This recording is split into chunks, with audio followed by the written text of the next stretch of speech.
Hello everyone, welcome to our YouTube channel.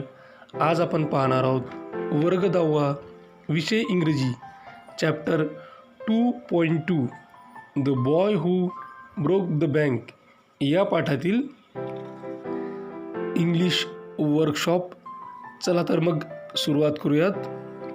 पहिली activity आहे हू am I. ब्रॅकेटमध्ये दिलेलं आहे identify the character from the extract. कॅरेक्टरबद्दलचं वर्णन खाली आपल्याला दिलेलं आहे, त्यावरून ते कॅरेक्टर आपल्याला ओळखायचं आहे. फर्स्ट आहे I am the washerman's son. Who am I. मी एका धोब्याचा मुलगा आहे. मी कोण आहे? तर त्याचं उत्तर आपल्याला दिलेलं आहे सीताराम. असंच आपल्याला आता बाकीचे वाक्य सोडवायचे आहेत. B I am the owner of the bank. Who am I. मी बँकेचा मालक आहे. मी कोण आहे? तर आपल्याला माहीत आहे की बँकेचे मालक कोण होते? Seth Govindram. C I am the sweeper. Who am I. मी झाडू मारणारा आहे. मी कोण आहे? तर त्याचं उत्तर आहे Nathu. D I am the friend of Mrs Shrivastava. Who am I. मी मिसेस श्रीवास्तवची मैत्रीण आहे. मी कोण?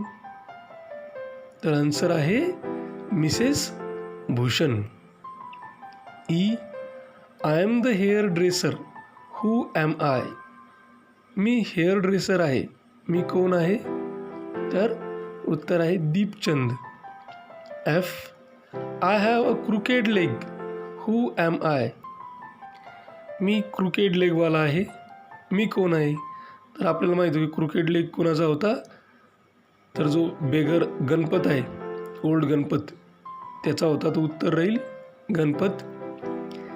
Second activity make a list of customers of Pipalnagar bank from the extract. या पाठामध्ये जे पीपलनगर बँकेचे कस्टमर आहेत, ग्राहक आहेत, त्यांची एक लिस्ट आपल्याला या ठिकाणी लिहायची आहे. Answer general merchant, customers of shops, betel seller, the tailor, the free vendor, the jeweller, the beggar and many others. Third activity match the following and write the complete meaningful sentences. खाली दिलेल्या जोड्या आपल्याला जुळवायच्या आहेत आणि complete पूर्ण रीतीने अर्थपूर्ण वाक्य आपल्याला तयार करायचे. तर ग्रुप ए मध्ये आपल्याला दिलेलं आहे first Sitaram was looking out for any job. Second according to Mrs. Bhushan. Third, Govind Ram was. Fourth, the manager told the customers. हे इनकम्प्लीट सेंटेन्सेस आहेत. ग्रुप बी मध्ये ए आहे holidaying in Kashmir. B to go home and come back the next day. C that might suit Nathu. D it was the hottest summer in the history of Pipalnagar. तर हे काही सेंटेन्सेसचे उर्वरित भाग आहेत. तर ग्रुप ए आणि ग्रुप बी मधून यांच्या जोड्या जुळून आपल्याला मिनिंगफुल सेंटेन्सेस तयार करायचे आहेत. तर फर्स्ट सेंटेन्स आहे Sitaram was looking out for any job. त्याची जोडी बी मधल्या सी सोबत लागते. That might suit Nathu. Second sentence according to Mrs Bhushan. याची जोडी बी मधल्या डी सोबत लागते. It was the hottest summer in the history of Pipalnagar. Third sentence Govind Ram was. याची जोडी लागते ए सोबत holidaying in Kashmir. Fourth sentence the manager told the customers, याची जोडी लागते बी मधल्या बी सोबत, to go home and come back the next day. Fourth activity, write who said to whom, कोण कोणाला म्हणाले ते लिहा. First sentence, don't raise such dust, अशी धूळ उडवू नको. हे वाक्य कोण कोणाला म्हणाले, तर आन्सरमध्ये आपण लिहू, Sitaram the washerman son said to Nathu the sweeper, की सीताराम जो वॉशरमॅनचा मुलगा होता तो झाडूवाल्या नथूला म्हणाला. B, who would have thought the bank would collapse, की कुणी विचार केला होता की बँक बुडेल. हे वाक्य कुणी कोणाला म्हटलं, answer, Nathu said to himself, Nathu स्वतःलाच म्हणाला. C, where did you disappear, तू कुठे गायब झाला होता. हे वाक्य कोण कोणाला म्हटलं, Mrs Bhushan said to her husband, Mrs Bhushan ह्या त्यांच्या पतीला म्हणाल्या. D, the bird has flown, पक्षी उडून गेला, असं कोण कोणाला म्हणालं, who said to whom. Answer, the elderly gentleman said to Deepchand the barber, की एक एल्डरली जेंटलमॅन दीपचंद जो नावी होता त्याला तो म्हणाला. Fifth activity, Y was the manager of the bank in a dilemma, की बँकेतील जो मॅनेजर होता तो गोंधळलेल्या परिस्थितीत, संभ्रमावस्थेत किंवा द्विधा मनस्थितीत का होता. Write down in 5 to 6 lines in your notebook, हे तुमच्या नोटबुकमध्ये 5 ते 6 ओळीमध्ये लिहायचं आहे. Answer, the small bank had gone through all its ready cash and so the harassed manager was in a dilemma. The bank was short of cash, emergency funds could only be obtained from another bank some 30 miles distant, and he wasn't sure he could persuade the crowd to wait until then. There was no way of contacting Seth Govindram, who was on his houseboat in Kashmir, so the manager was in a great dilemma. Activity 6, cross out the odd man, खाली दिलेल्या गटातील वेगळा शब्द ओळखा. A, sweeper, hooligan, beggar, declare, locker. या गटातील वेगळा शब्द आहे declare. B, hurriedly, carelessly, salary, definitely, suddenly. या गटातील वेगळा शब्द आहे salary. C, eminent, latest, pavement, awful, shocking. The odd one is pavement. D, morning, scattering, raising, collecting, shouting. या ग्रुपमध्ये मॉर्निंग हा शब्द वेगळा आहे, कारण बाकीच्या शब्दांना ING प्रत्यय लागलेला आहे. उदाहरणार्थ स्कॅटरला ING त्याचं स्कॅटरिंग, रेजला ING रेझिंग, कलेक्टला ING कलेक्टिंग, शाऊटला ING शाउटिंग. तसं मॉर्निंगच्या बाबतीत होत नाही, म्हणून मॉर्निंग हा गटातील वेगळा शब्द आहे. Activity 7, find the describing words for the following from the text, की खाली दिलेल्या शब्दांसाठी आपल्याला टेक्स्टमधून डिस्क्रायबिंग वर्ड्स म्हणजे वर्णन करणारे शब्द लिहायचे आहेत. तर first word is given tour. Tour या शब्दाला डिस्क्राईब करणारा वर्ड या टेक्स्टमध्ये आहे कस्टमरी. दूसरा वर्ड आहे shop. Describing word for it is photography. Third word is window and the describing word is glass. Fourth word is leg. Describing word crooked. Eighth activity, complete the following table. खाली एक table आपल्याला दिलेला आहे, तो आपल्याला पूर्ण करायचा आहे.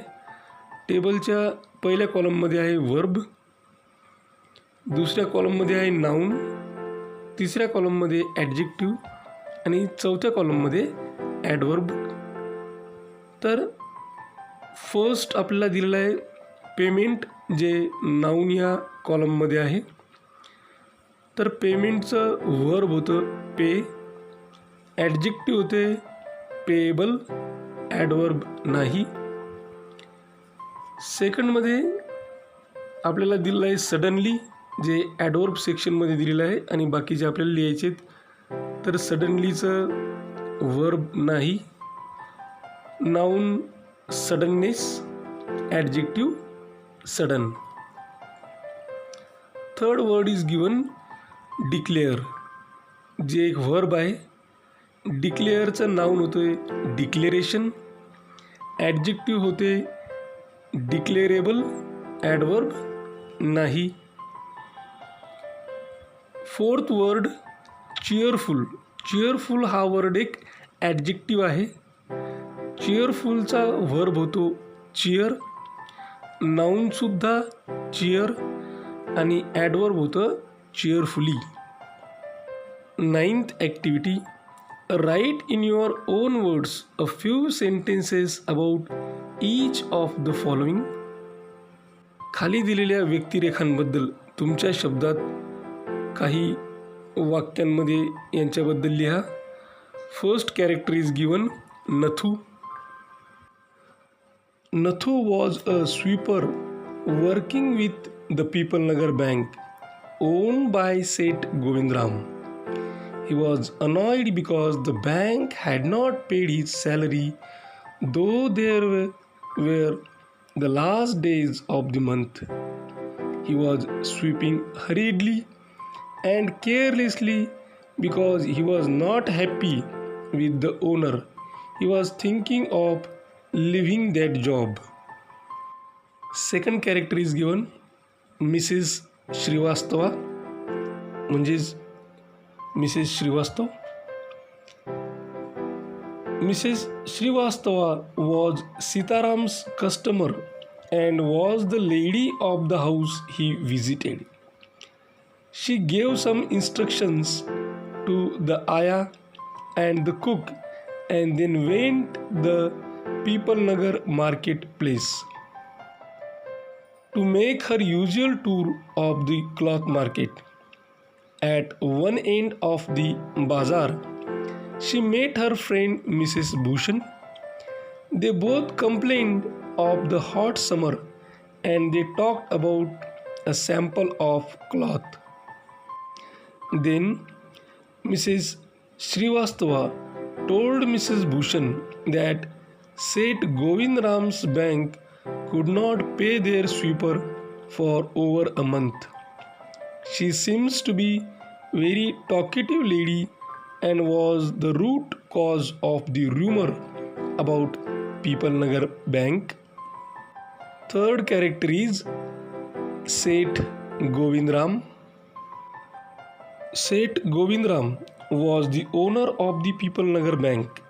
A rumor was spread that the bank was about to go bankrupt. There was chaos among the people of People Nagar.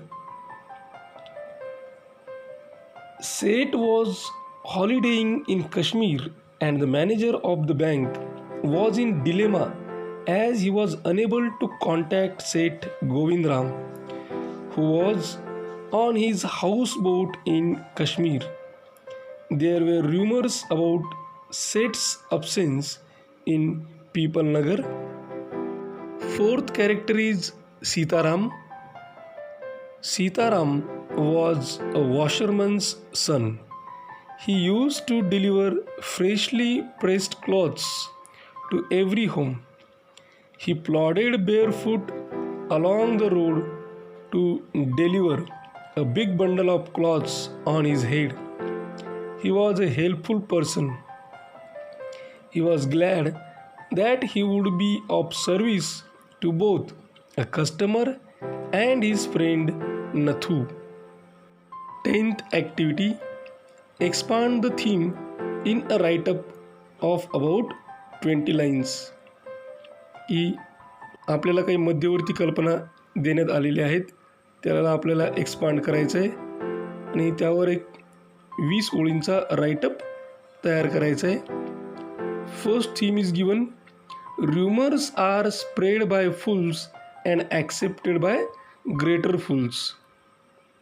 ज्याचा अर्थ होतो मूर्ख लोक अफवा पसरवतात आणि त्यांच्यापेक्षा जास्त मूर्ख असलेले त्या ॲक्सेप्ट करतात किंवा त्याच्यावर विश्वास ठेवतात. Will expand the theme. It is a common tendency of idle people or mischief makers to spread rumors. These rumors mongers themselves are fools. They spread some nasty false news.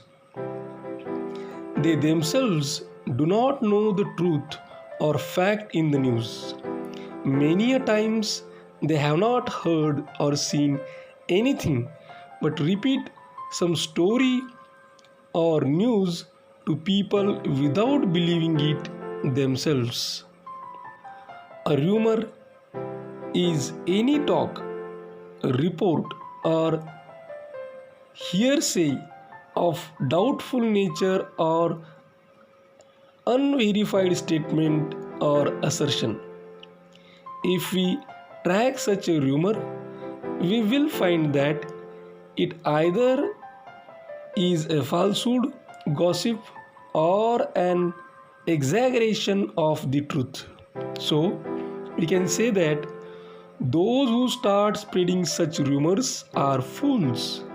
Every rumor suggests something more than it conveys and gives people uncomfortable sense of suspicion, mystery, and sometimes dreadful traumas.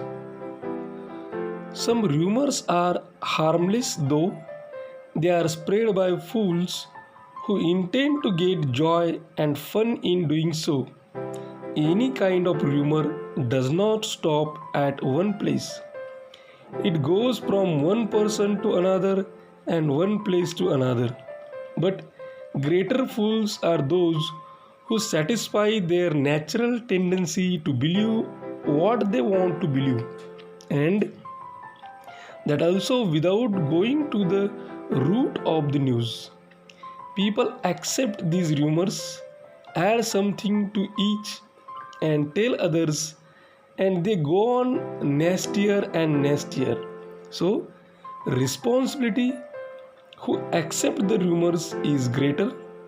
Not only gullible, ignorant people fall prey to rumors, but also some educated, knowledgeable persons believe them because at that moment they do not use their reason and common sense or rational explanation and then suffer themselves.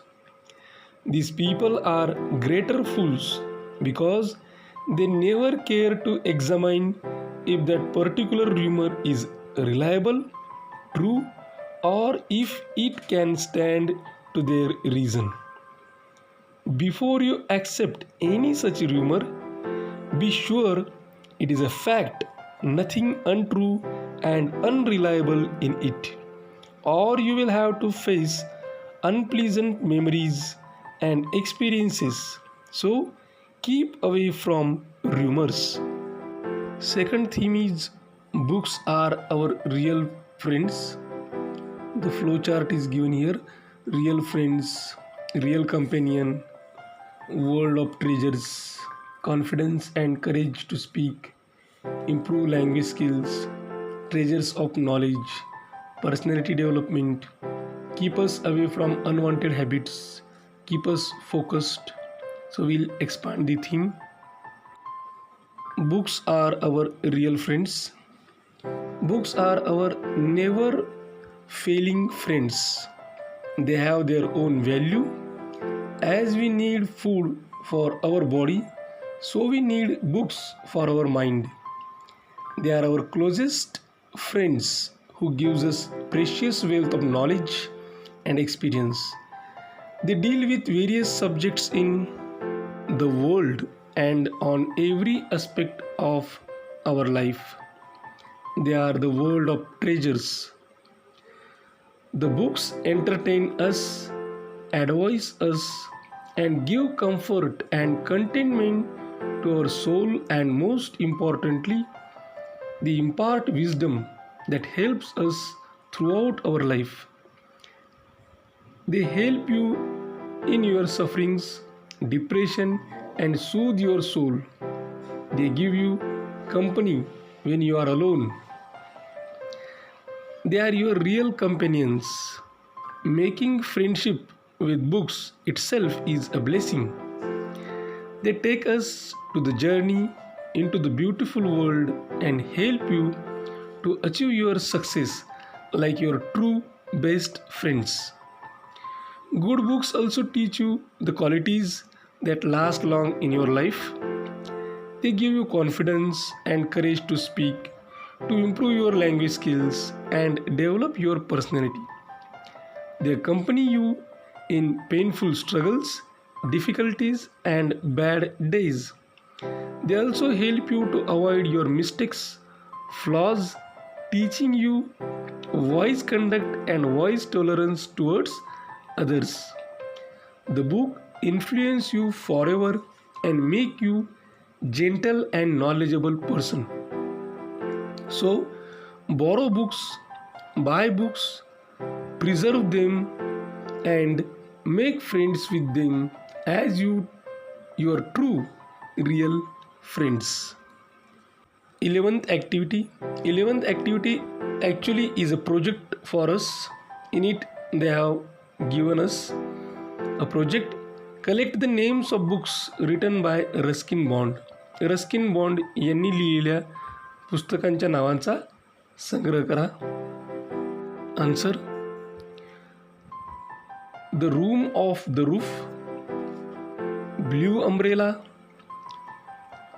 The night train at Deoli, rusty, the boy from the hills, road to Mussoorie, tales and legends from India, Our trees still grow in Dehra, The India I Love, Maharani, The Flight of Pigeons, Dust of the Mountain, The Book of Simple Living, The Kite Makers, All Roads Lead to Ganga, A Season of Ghosts, Vagrants in the Valley, etc. are the names of books written by Ruskin Bond. Now move on to language study. First activity in language study. I know of a sweeper boy who is looking for work. हे एक वाक्य आपल्याला देण्यात आलेलं आहे. Observe the underlined part of this sentence. या वाक्यामध्ये who is looking for work च्या खाली अंडरलाईन करण्यात आलेली आहे. तर अंडरलाईन केलेल्या भागावर काय करा, ऑब्झर्व करा, त्याला काळजीपूर्वक पहा. It tells us more about the sweeper boy. हे जे अंडरलाईन केलेलं सेंटेन्स आहे, सेंटेन्सचा पार्ट आहे, तो आपल्याला स्वीपर बॉयबद्दल थोडंसं जास्त सांगतो, त्याचं वर्णन करतो किंवा त्याच्याबद्दल शिल्लकचं सांगतो. An adjective clause begins with words such as how, that, what, whatever, who, which, where, why, etc. तर हा जो क्लॉज आहे, हा क्लॉज आहे ॲडजेक्टिव्ह क्लॉज. मग काय सांगितलेलं आहे आपल्याला की ॲडजेक्टिव्ह क्लॉज हा how, that, what, whatever, who, which, where, why, etcetera या शब्दांनी चालू होतो. Now complete the sentences given below using your own adjective clauses. खाली काही अपूर्ण वाक्य दिलेली आहेत, तर तुमचे स्वतःचे ॲडजेक्टिव्ह क्लॉजेस वापरून तुम्ही हे वाक्य पूर्ण करायचे आहेत. First sentence, I know of a school boy. की अशा पद्धतीचं एक इनकम्प्लीट सेंटेन्स दिलं आहे, I know of a school boy. आता याच्यासमोर आपल्याला ॲडजेक्टिव्ह क्लॉज लिहून हे वाक्य पूर्ण करायचं आहे. तर आपण लिहू, I know of a school boy who is expert in horse riding. Second sentence, I know the joke. Then adjective clause, that will split your sides with laughter. Third, I know of a doctor. Adjective clause, who is hard of hearing. And complete sentence, I know of a doctor who is hard of hearing. Fourth sentence, I know of a place. Adjective clause, where people crave for bullfights. Fifth sentence, I know the reason. Adjective clause, why the girl is always gloomy in the class. Complete sentence, I know the reason why the girl is always gloomy in the class. Second activity in language study, rewrite the following sentences, joining them with when, where, which, why. की खाली काही वाक्य देण्यात आलेली आहेत. हे वाक्य आपल्याला when, where, which आणि why हे शब्द वापरून जॉईन करायचे आहेत आणि ते पुन्हा लिहायचे आहेत. First sentence, Sitaram had a bundle of freshly pressed clothes. आणि यातच दुसरं वाक्य आहे, he balance it on his head. असे दोन वाक्य आहेत. तर वेन, वेअर, विच, वाय यापैकी एक वापरून आपल्याला हे वाक्य जोडायचं आहे. Answer, Sitaram had a bundle of freshly pressed clothes which he balanced on his head. Sentence B, a large shady tamarind tree grew at one end of the bazaar. Mister actually बुकमध्ये या ठिकाणी मिसेस श्रीवास्तवा असं द्यायला पाहिजे होतं, पण print mistake आहे. Mister Srivastava या ठिकाणी दिलेलं आहे, तर त्याला आपण मिसेस श्रीवास्तवा असं वाचू. Mrs Shrivastava found her friend Mrs Bhushan there. या वाक्यांना आपल्याला वेन, वेअर, विच, वाय यापैकी एक शब्द वापरून जोडायचा आहे. Answer, Mrs Shrivastava found her friend Mrs Bhushan where a large shady tamarind tree grew at one end of the बाजार.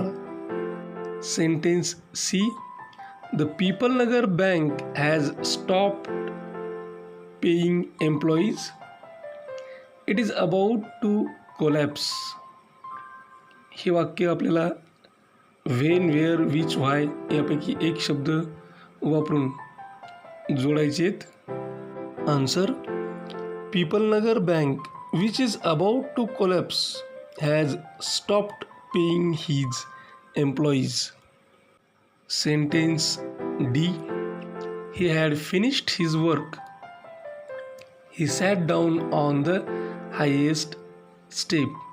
हे वाक्य आपल्याला when, where, which, why यापैकी एक शब्द वापरून जोडायचे. Answer, he sat down on the highest step when he had finished his work. त्यानंतर बघा काय दिलेलं आपल्यासाठी, tense is the form of verb which shows the time at which an action takes place. की काळ काय असतो, तर काळ हा क्रियापदाचा असा फॉर्म असतो जो आपल्याला वेळ दर्शवतो ज्यावेळेस ती कृती घडलेली असते. The past in bracket she went, ज्यावेळेस आपण शी वेंट म्हणतो तर वेंट या क्रियापदापासून आपल्याला असं लक्षात येते की क्रिया घडून गेलेली आहे, म्हणजेच तो पास्ट टेन्स आहे. The present in bracket she goes, त्यावेळेस आपण शी गोज म्हणतो त्यावेळेस गोज या क्रियेवरून, या क्रियेच्या वेळेवरून आपल्याला ते प्रेझेंट टेन्स आहे हे कळतं. And the future she will go, यावेळेस शी विल गो आपण लिहितो तर विल गो यावरून कृती कधी घडली, कृतीचा वेळ, त्यावरून त्याचा काळ म्हणजेच फ्युचर टेन्स आपल्या लक्षात येतो. Verb form show both tense, past, present, future and aspect. Verb form shows both tense and aspect, perfect or progressive.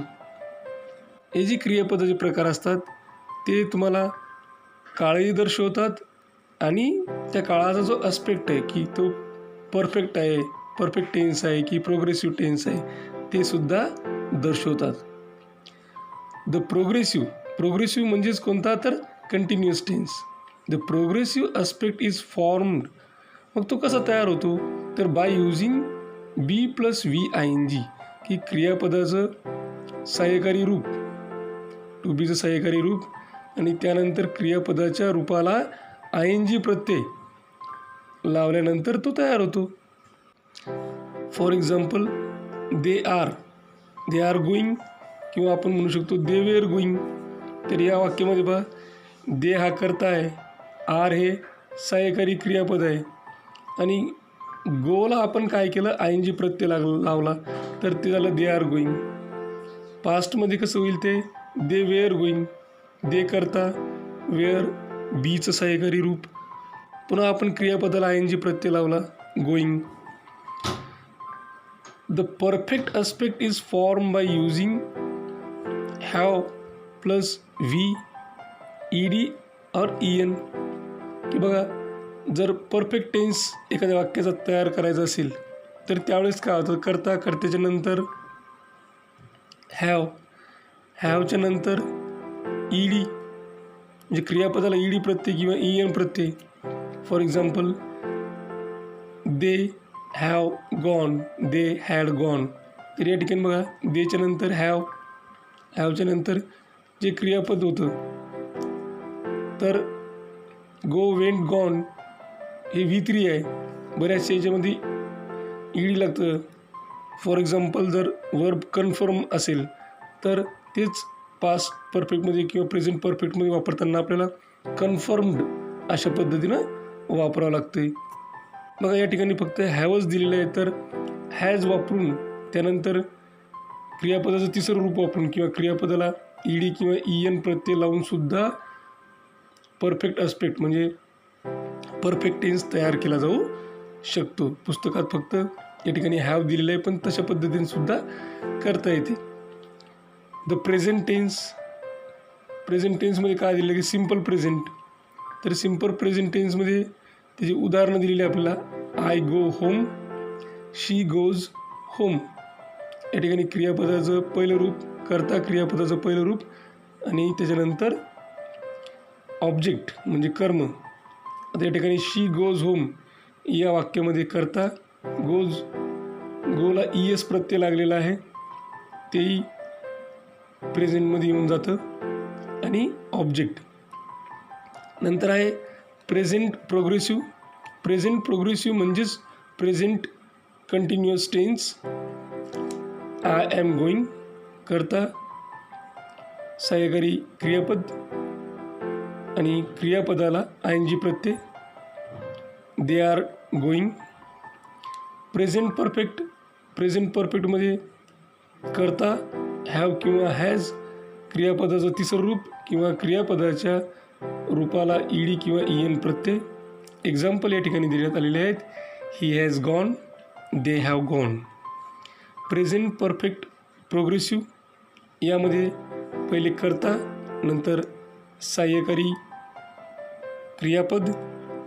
क्रियापद कोणते तर हॅव, हॅज यापैकी एक, त्यानंतर बीन आणि त्यानंतर क्रियापदाला आय एन जी प्रत्यय. यानंतर पास्ट टेन्समध्ये सिम्पल पास्ट करता क्रियापदाचं दुसरं रूप. हा एक सरळ फॉर्म्युला आहे. क्रियापदाचं दुसरं रूप, त्याच्यानंतर कर्म. बऱ्याच वेळेस जर कर्म त्या ठिकाणी नसेल तर करता आणि क्रियापदाचं दुसरं रूप म्हणजे simple past tense. Example, she went, they went. Past progressive म्हणजेच पास्ट कंटिन्युअस टेन्स. फॉर्म्युला आहे करता म्हणजे सब्जेक्ट, त्यानंतर सहाय्यकारी क्रियापद आणि त्यानंतर क्रियापदाच्या पदाला म्हणजे क्रियापदाला आय एन जी प्रत्यय. Example, I was going, we were going. Past perfect formula subject, त्यानंतर हॅड आणि त्यानंतर क्रियापदाचं तिसरं रूप किंवा क्रियापदाला ई डी प्रत्यय किंवा ई एन प्रत्यय. Example, we had gone, he had gone. Past perfect progressive यामध्ये करता, त्यानंतर हॅड, नंतर बीन, क्रियापदाला आय एन जी प्रत्यय. Example, I had been going, they had been going. Future tense भविष्यकाळ, त्यामध्ये पहिला सिम्पल फ्युचर फॉर्म्युला राहील सब्जेक्ट, त्यानंतर शॅल किंवा विल, त्यानंतर क्रियापदाचं पहिलं रूप. Example, I will go, you will गो.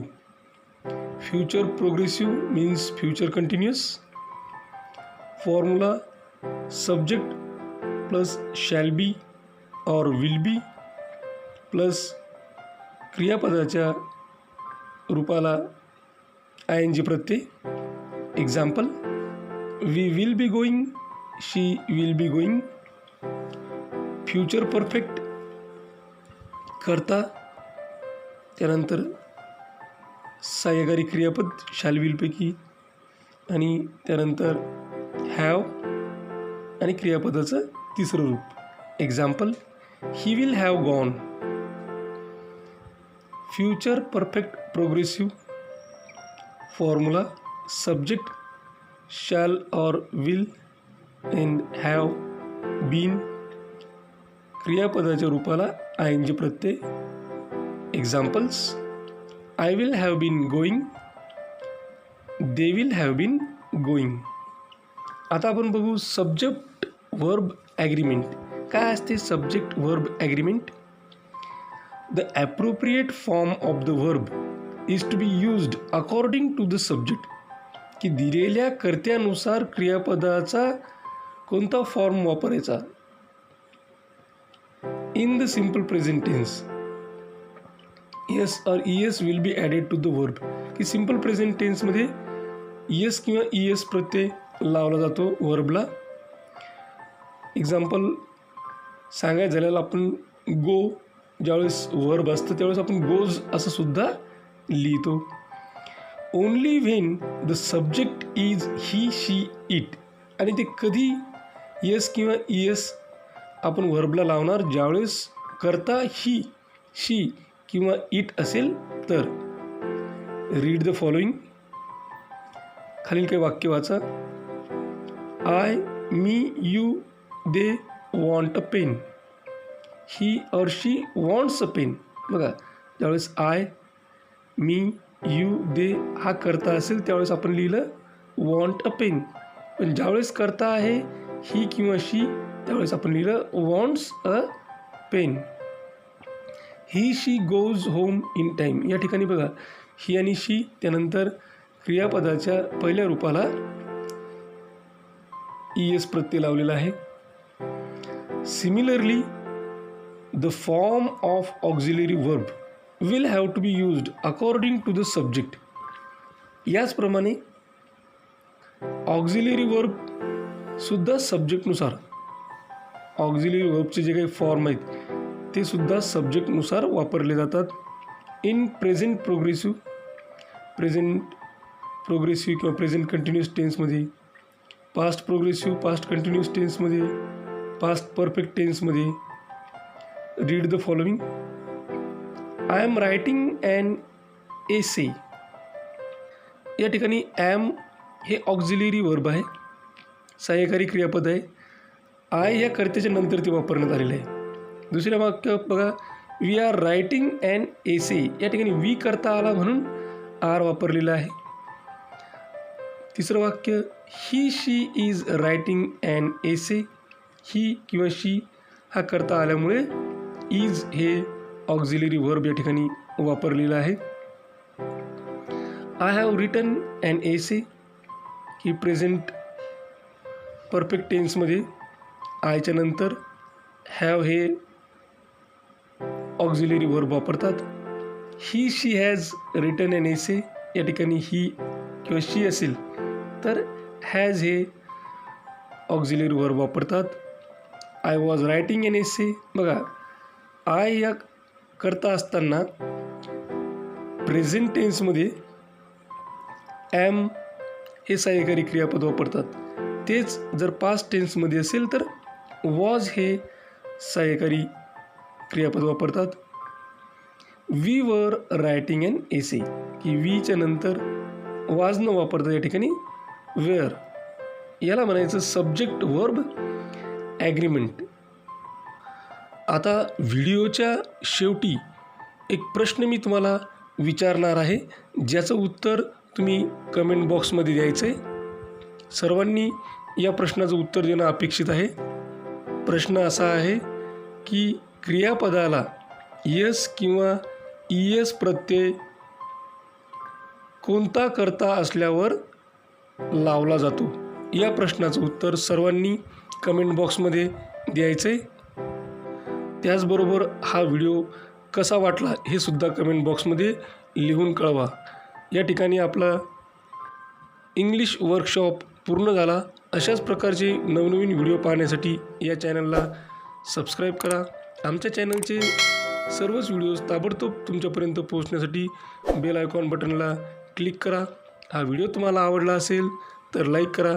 तुमच्या मित्रमैत्रिणींमध्ये गरजू विद्यार्थ्यांमध्ये जास्तीत जास्त प्रमाणात शेअर करा. काही अडचण असेल, काही सजेशन असेल, काही इन्फॉर्मेशन असेल किंवा रिप्लाय द्यायचा असेल तर कमेंट बॉक्समध्ये कमेंट करा. हा व्हिडिओ अत्यंत काळजीपूर्वक आणि सर्वात महत्त्वाची गोष्ट टिल द एंड शेवटपर्यंत पाहिल्याबद्दल तुम्हा सर्वांचे मनापासून आभार. थँक्यू. Thanks a lot.